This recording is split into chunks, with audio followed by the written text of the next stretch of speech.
I admire you guys. You guys inspire me. The first couple of interactions, especially in a 15-minute call, it's like bam, bam, bam. You're hunting for something. If somebody in our executive team steals, what do you think is the appropriate response? If anybody is thinking about starting their first business and you think it's not going to be like that, you're wrong. We need to talk about what if this doesn't work out and what if it does work out. The goal was to figure out what does all three of us want 5 years from now. I would have been okay, Johnny, if you say I'm starting another SaaS company, and that would have been fine, and I would have still helped you. I'm Johnny Page. I'm Matt Verlaque, and this is the SaaS Academy Podcast.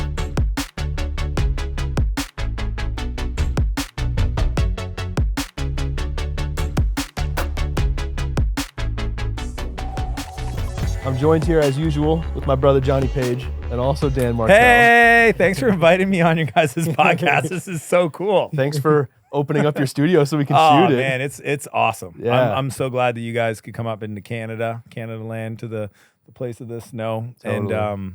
and see what we built here. It's pretty fun. Yeah, so here's the rundown, right? Because we're in a different spot than usual. It is December 3rd, so we got the whole leadership team coming in from SaaS Academy. They're about 45 minutes away.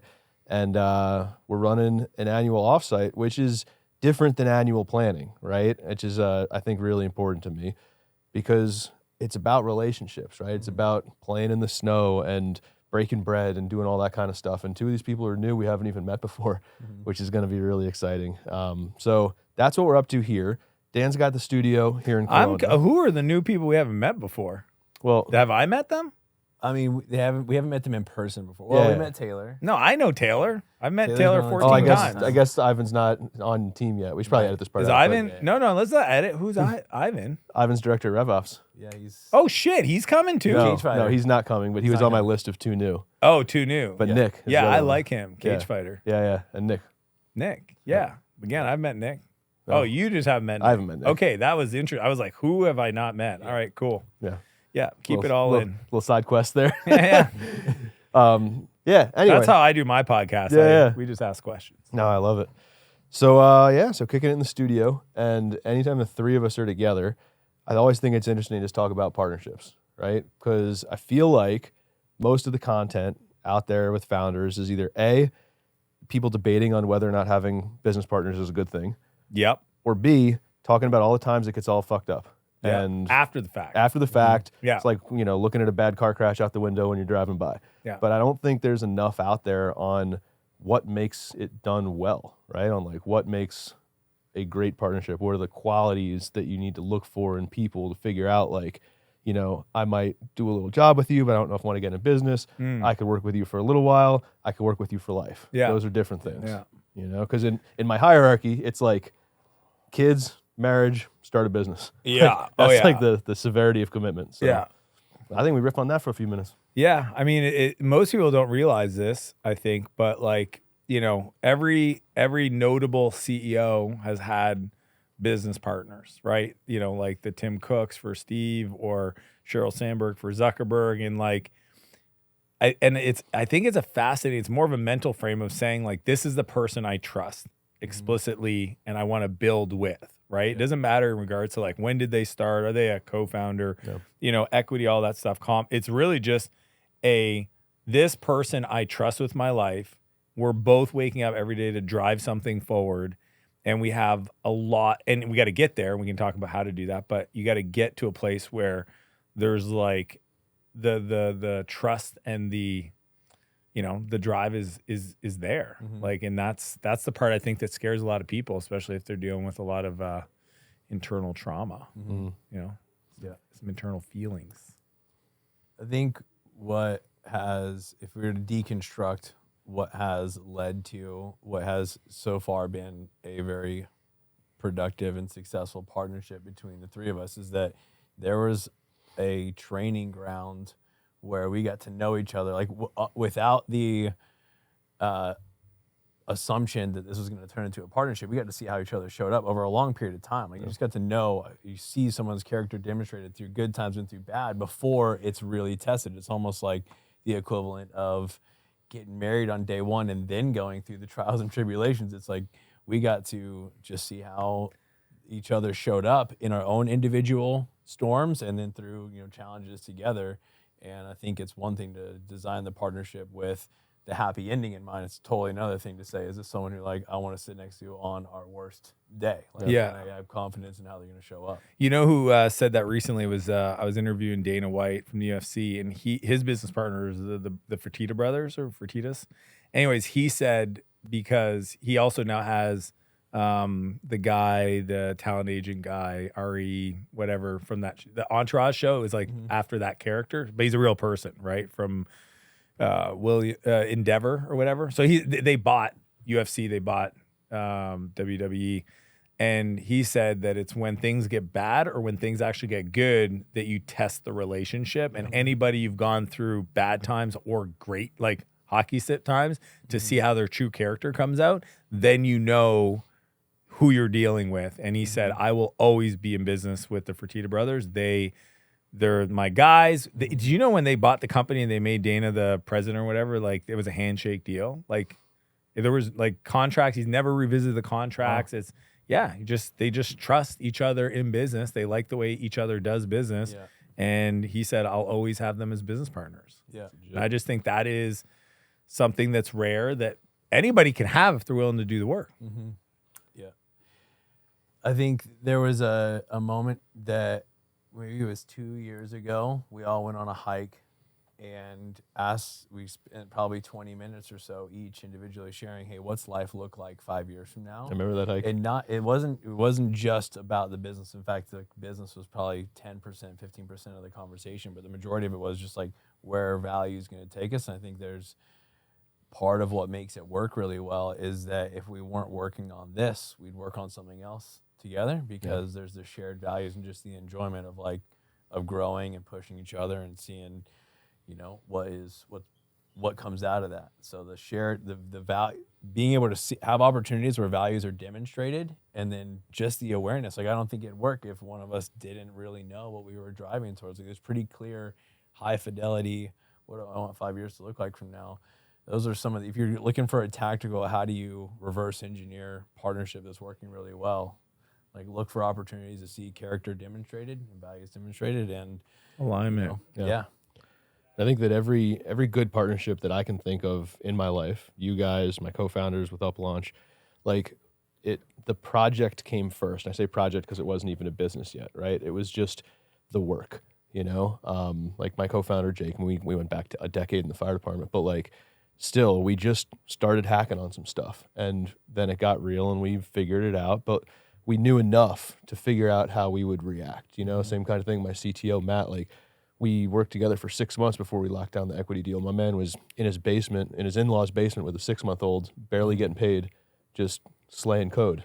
And like, I was like, all right, this dude can work, like I want to go to war with this guy. And so, I think that one of the things I see a lot of founders do is they'll be at Jump Street, no business, no product, idea. They're like, how do I find a co-founder? Yeah. And I think that like the sequencing in that question is kind of busted, if you ask me, right? Like I think it's go brute force the business and build something and work with other human beings. See who rises to the top. See who shows too. up, Yeah, and does everybody know that that we worked together, you guys were clients, and then both exited your companies, and then I kind of like kept in touch and...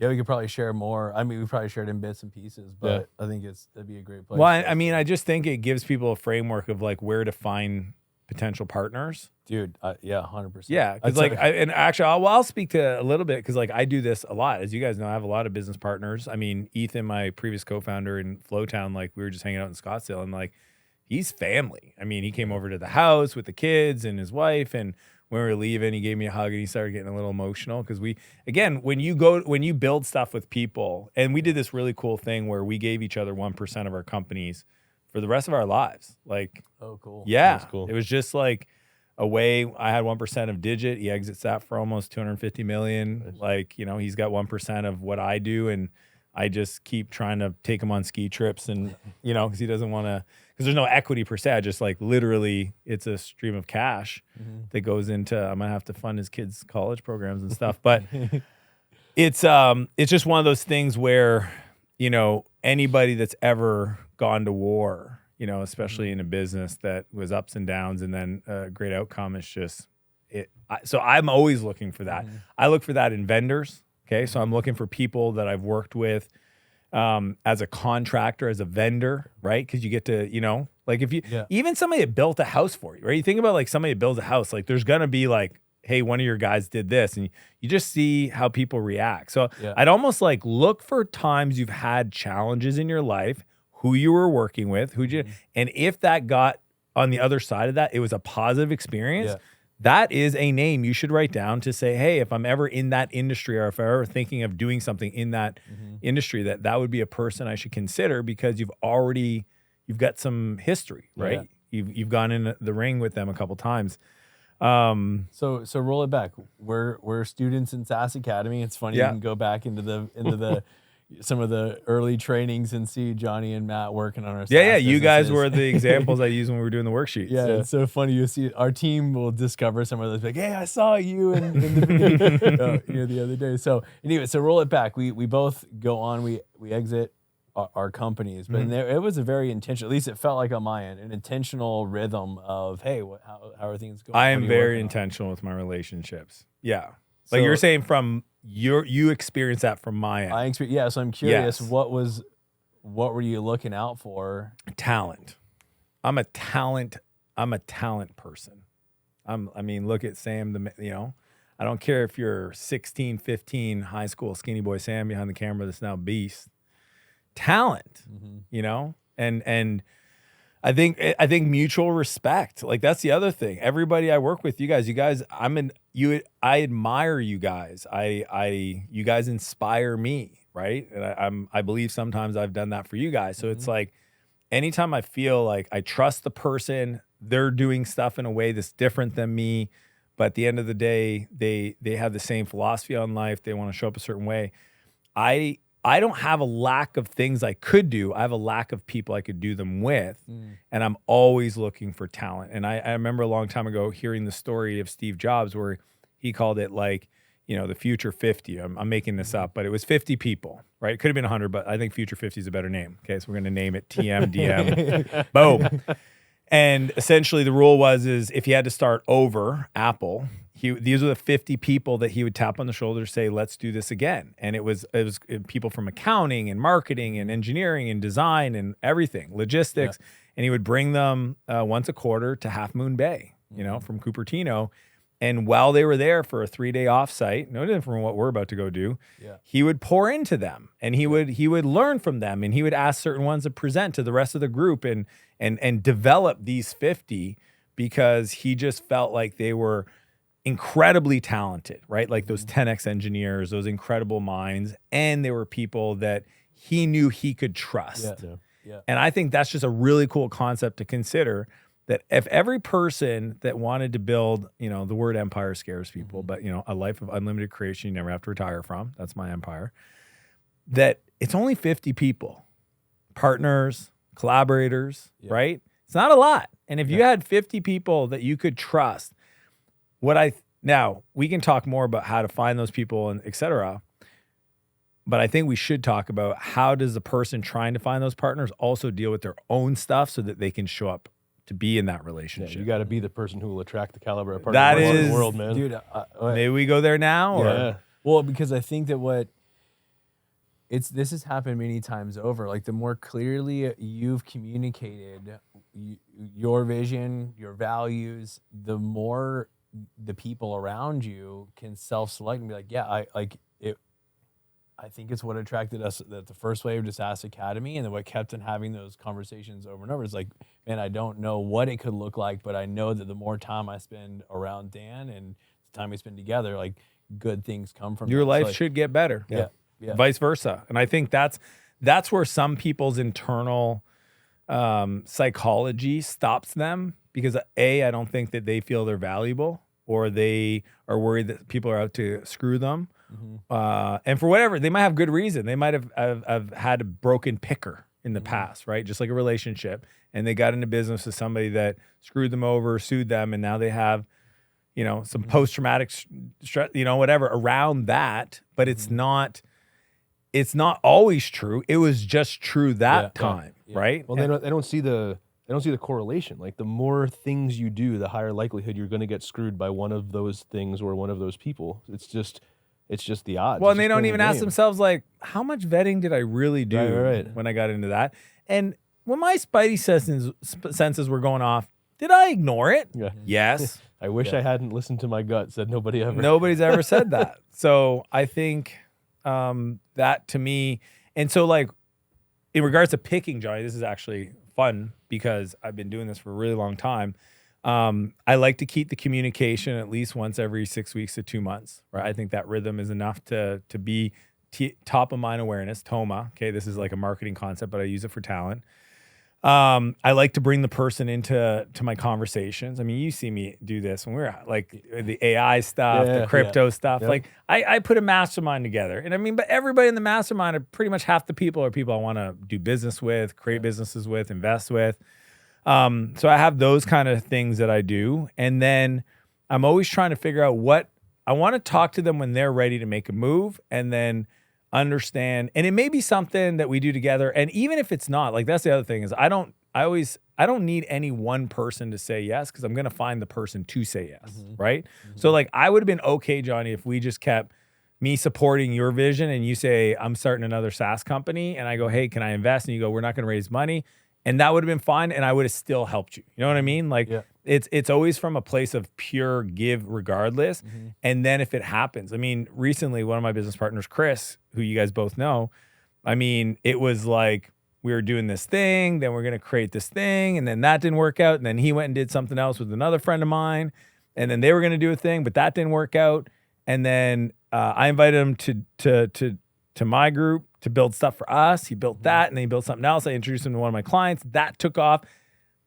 I even introduced him to his co-founder, like blah, blah, blah. And then now I'm invested in that. Oh, and by the way, the thing that he did with the other guy that I introduced, I'm going to do something with that. So it's like, it's really just creating a rhythm to stay connected and to try to understand where people want to go. What you just walked through, if anybody is thinking about starting their first business and you think it's not going to be like that, you're wrong. It's going to be exactly like that. Yeah. There's always, 17 different remixes on the way to the one thing that there's right. Success Theater, which is they clean. Overnight. It's like do. And then I had this epiphany. It's like, no. Let's talk about all the false stuff. The 2 steps forward, 3 steps back. Let's talk about that. It's so I think learning how to have conversations about the future. I think misaligned expectations. I know this is where I've been burned, where there's like just having a conversation like, hey man, like the 5-year conversation on the hike. Yeah. Some people wouldn't want to have that. They don't like conflict. They're scared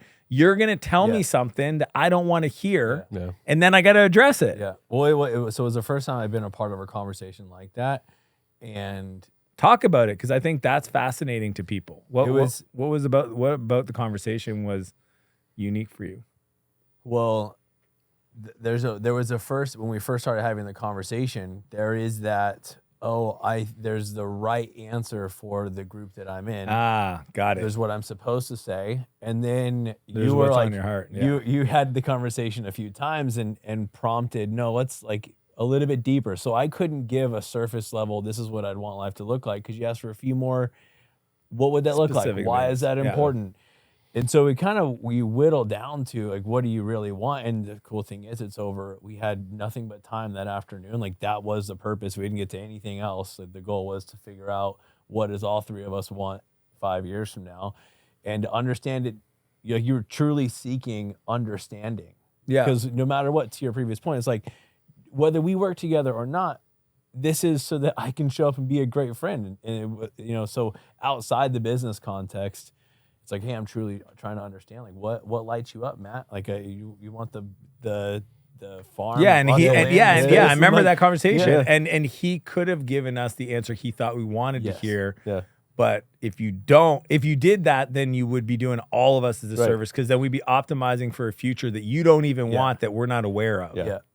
And I think if you actually just allow everybody to express, like, this is what needs to be true, then that's fun, because I can decide how much of my vision can be tweaked. Because like Matt taught me this. It's like, is this a 10 or a 3? Yeah. Right? Oh, dude, like that's such a good framework. This is we should definitely talk about that. Yeah. Because sometimes people ask for stuff or say they want things, but it's not necessarily a must. It could literally be like this something I say that I actually am not married to at all. Yeah. So understanding, be able to ask like, out of 10, is this a 9 or is it a 2? Oh, it's actually a 2.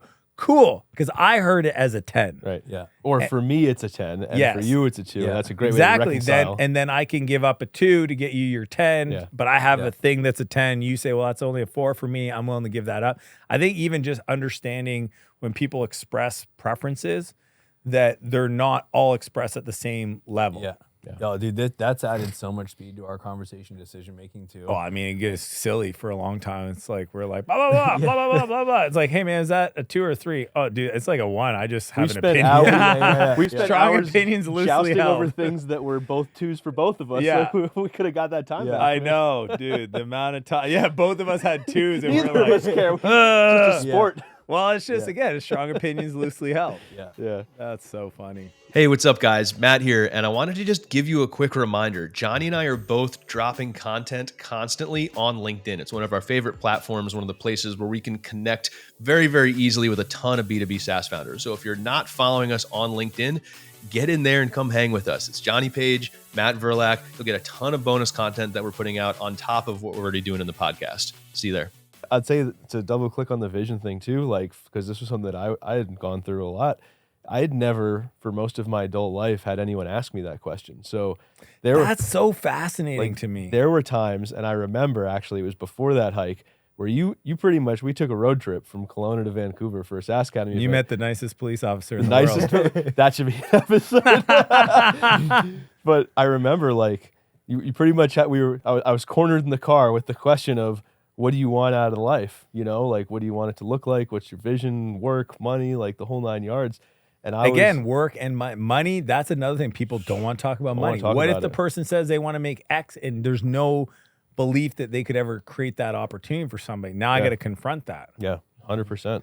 Yeah. And so like, I've just learned over the years to ask those questions and front load them, because that's where it's created conflict. yeah. Right. Well, and that's like how it comes full circle to the founder thing. It's like, if you can't have those conversations when there's no stakes, right? Like if you think about the most jacked up way a business could end, before it ends that way, when you're just thinking about starting, if you can't have that conversation about like, yo, Johnny, if one of us is like stealing from the company, how does this thing come apart? What, are you thinking I'm a thief? No, like that's not the question. Is like, just come up with all the doomsday scenarios. If you can't talk about them in the hypothetical when there's no stakes are down, you're getting in business with the wrong person. You know, like You're right. If the person's emotionally charged over a question, they're just saying in hypothetical. pretend land. Yeah, in pretend land. Yeah. Yeah, but it's actually brings up a good point that we need to talk about what if this doesn't work out and what if it does work out. Yeah. Right? So it's like, hey, if somebody in our executive team steals, what do you think is the appropriate response? If we raise $10 million in capital and we're allowed to do secondary, which I don't know if people listening understand that, but essentially you can sell your shares. How much do you think is appropriate? Yeah.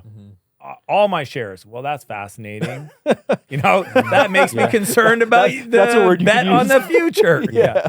Yeah. So All of I them. like that. I like that I never could get, because what's interesting for me is you're helping me see the pattern in my process that I've never really shared. Like I don't really talk about this. I know I'm a recruiter of talent. That's the job of a CEO. But I've never really thought about like the method to the madness. Yeah. Because I also don't do surface level conversation. I mean, you guys know me for a long time, right? I can be very jokey and then straight to, hey, tell me about your soul. Right. You're like, what? Well, it takes a little time. You come in the first couple of interactions, especially in a 15-minute call. It's like bam, bam, bam. You're hunting for something. You're like, is this worth the time for the follow-up conversation or not? And then you find yourself in a totally different channel. Yeah. Like, you come in ready for a transactional conversation, and then we're talking about what do you want out of life.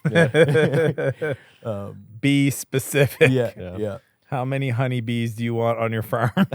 All It matters to me. Yeah. Yeah. It is important to understand how much ambition someone has, because success starts to change your, it's sad when you see a partnership working well and we all thought we were on the mission to the moon, and then we just get happy getting into orbit. One of us does, or multiple. And it's I've been in it. I mean, here. this is, I've just 25 years of doing this. I've been in partnerships and kids came along and the whole thing shifted. Yeah, dude. And I wish I would have had a conversation up front and said, hey, things are good right now. Piss and vinegar. You're single. You know what I mean? What happens if we get in a serious relationship? We have kids.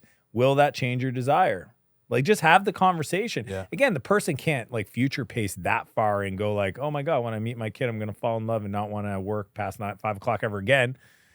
But that's where getting past the first layer, or the first response is no, it wouldn't change anything. But wait, think about it. Like, you want to be the one to take your kid to school and pick them up to school. Yeah. If that's something you desire. Yeah.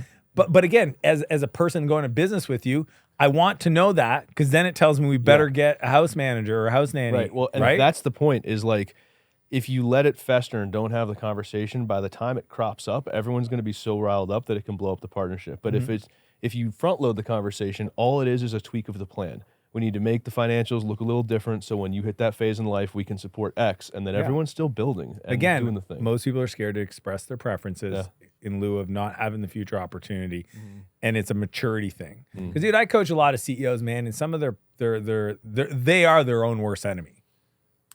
They literally, founders are crazy. I love you. We're all crazy. We're all nutty. You don't start a company because you're like normal. Right. Like, it's the absence of normal that makes us start companies. So it's the awareness of understanding how that crazy can show up and create the emotional shrapnel that we got to protect, right? Yeah. Interesting. Cool. Well, I think we'll leave it with this then, because there was one thing you had mentioned that I don't think we really clicked on, and I want to do that, and that's a good place to set this episode down, is if you're a founder looking for a partner, and this is not going to go where probably all the founders want it to go, which is, just go to this website and we'll find you a partner. No. There's a magic pool where all the co-founders, all the good co-founders, they hang out. Yeah. I know where they are. If they follow me on Instagram and send me a message. No, follow I will me tell on them. Instagram. No, follow me on Instagram and send me a message, co-founder. I'll tell you where the pool is. Yeah, done that once or twice. Pond. So here's the real question, is it's not about where do I find the co-founder. What you had mentioned before is, how do you become the person that's deserving of the co-founder? How do you become the person who's going to attract them? And I'll lead with an example. There's two things that irk me in this world about solo founders who are very, very early. Say, I don't know how to code, so I need a technical co-founder before I can have any type of business. Or, I don't know how to sell, so I need a go-to-market co-founder before I can have any type of business. Now, you may never be a CTO, and you may never be a killer salesperson, but it doesn't mean that you can't go figure out how to make a prototype, go figure out how to talk to someone, like just go become entry-level competent at a thing so you can prove a point and show some kind of momentum interest to attract the co-founder you need. So like, I'd love to know y'all's thoughts on that. Like, how do you become that person that can actually attract a 10 out of 10 co-founder? Because crying about the fact that you don't know where to put your semicolon in your code base, like, that ain't it. I'd never work with that person. Yeah. I mean, we just had a great conversation about this last night, but it is how you attract anything that you want. You got to go put that out into the world. Yeah. It's like, if you want to attract a co-founder, someone who would help pick up your mission and run alongside you, just like go start being that for other people. Just help in some capacity, go show up in a way that says, if you're the technical guy, go out there and help all of the non-technical ones find their great co-founder. And somewhere along the line, someone's going to be like, you'll find the person you want to work with. Yeah, exactly. I think you got to ask for feedback on people who have worked with you. What do I do well? What do I need to be working on? Like it needs time, attention, and intentionality around, if I'm going to be the person that attracts the best co-founder, like what would that look like? Who do I need to be? And then who are they? And I think developing a sense of awareness around that, you start to find those interactions and the opportunities to create that. Versus, I do think you need a plan. I would personally, if I'm in that role, I'm figuring out a plan A that does not make a co-founder mission critical right now, because I want to be able to hold a high bar for who I'm looking for. Yeah. Like the co-founders feeling rushed. Yeah, dude, I agree with that for sure. Like, to be earned. Yeah, we need I call it getting the boot off your neck. Like, you got to be able to breathe a little bit so you don't get forced into it. But I think part of bad partnerships come out of, hey, founders, we're the optimistic ones in the room. right? Yeah. So you like see a relationship, you're like, oh, that's not that bad. It's not. And the sense of urgency is putting this It's the blind. same way bad hires happen, right? Is the pain of having the seat empty more than the pain of having someone who might not be great in the seat? Yeah. It's tempting. Yeah, 100%. We have to be able to be long-term focused whenever we're making a hire. And for sure, when you're looking for a co-founder, like plan A has got to be something that works without the co-founder, and then leave yourself open to finding that person when the time is right. What do you think? Oh, this is a fun question. My new favorite pattern for like coaching clients is asking them to tell me, because sometimes they don't know the answer. I say, well, tell me what would guarantee not getting the result. So if we The whole flip it, right? So what would guarantee you would never find a great co-founder? Don't tell anybody. Don't leave your office. Don't communicate anything that looks interesting. Don't do test like, you know what I mean? So it's like, okay, well, how would you guarantee that you would always be a solo founder for the rest of your career, et cetera? Well, do the opposite. So like, first thing is like, are you talking to other people that could be that person? Like to your point. Okay, let's try to figure out how to do that. Go to the events, go to the accelerators, go on Twitter, go on LinkedIn, message people. 2, are you telling people about your vision, right? Like most people actually have a compelling vision that they're just embarrassed of because they don't think it's that compelling, but it is, right? They're just, they're inside their head about like, well, it's not like, I don't want to build the next Facebook, but I would like to build $100 million a year company. But I guess that's not interesting enough for a lot of people. Why would they want to work with me? Or I've never done it before. Why would they want to work with me? Like, there's just a lot of people are like so insecure. Yeah. They just don't do that. Most of them won't say 100 million out loud because they'll be like, I don't even deserve that kind of company. So if it's only going to be 5 million, no one wants to build that. We don't have 17 days to talk about self-worth. But and then I would say, because they have, I like the boot on the neck, right? Where it's like, I need to raise capital to do that. I know they're going to ask me about my co-founder, so I got to get a co-founder. So Bobby's got a pulse. He can fog a mirror. Bobby, you want to be my co-founder? Yeah. I'm one of those old guys with the old sayings. I think that's the thing is, all I know is you can't learn to surf reading a book, and you're not going to find a co-founder behind your keyboard. Like you're going to have to go talk to some people and, look in them in the eyes and then work together. I mean, I just can't simulate the freaking work. Like the amount of people that decide to go full on into business that have never worked on a project. Just do anything. Actually, one of my favorite projects for everybody listening is an event. I think, and I'll tell you why. An event of any sorts has all the facets of business in one beautiful time box moment. Smart. It's so true. It's I got to recruit speakers. The extrovert in you coming out. So I know. I'd love to run an event. I'm not doing any events right now, so nobody message me. But the recruiting of the speakers, getting the PR, the media to fill the seats, the logistics of operating the event, the infrastructure they got to take payments and schedule and all that stuff. It's just a beautiful time box. It could be a little thing, it could be a big thing. That's how I met Marcel, Coach Marcel. It's a really great point. Yeah, that's how Chris, Web3, Jason, I love events. I think they're like the funnest way to kind of collaborate with somebody and they don't even know you're doing it. They don't just know saying, auditioning. They don't know. Right. And you don't have to tell them because why create that level of like pressure? It's like, hey, I think these people could be part of my 50, right? We talked about what did I call it again? Future 50. The Future 50. I like that. A little Future 50 action. So now it makes me want to go work on my Future 50 and go create some events. Okay, so maybe I do want to partner with some people on events. I only need a Future 48. I got you two figured out. All right. I just need 48 there more. we go. I don't need that many more. I like just putting the lens over it before we do anything. I'm like, hey, there's a crawl, walk, and run phase. And it sounds like we're both running in the same direction, but it's even hard to have some of those conversations around like, what do you want to be doing 5 years from now? Without a little bit of get to know you. So it's like, if we seem like we're running the same direction, like, why don't we just both design a crawl? And you can say, how long is it going to last? What's the version going to look like? When are we going to get back together for this conversation? And then let's go get into execution mode. And then if that goes well, and say, hey, okay, let's ramp it up a little bit more. Walk a little bit. just design it 3 phases, and 90% of them there's a That's difference. genius. Yeah, That's genius. There's a difference between talking about running in the same direction and running the same direction. So what usually happens, to your point, right, is like you're talking about running in the same direction. I'm going to tell you we have aligned values, and I would love to start this $1 billion company with you. And that's like a neat conversation, but cool. Like, let's go put 30 people in a room and make sure we don't hate each other by the time the speaker's done. You know? Or find out that the person oversold their hand and they're shitty. Yeah. Dude, the amount of times I was like, you said you would do X, Y, and Z, and you can't even do 10% of that. And now I got to pick up the thing because like we got to deliver on this. Yeah. Sure glad I found out now we were crawling. Yeah. If the first thing you're doing with a co-founder is signing the operating agreement, you've messed up. You gone done fuck up, son. Yeah, 100%. Not your first job. Yeah, that's amateur hour at its best. Oh,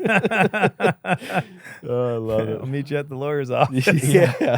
I wish it didn't happen so You're gonna say, man, why is this guy late? This is not a good sign.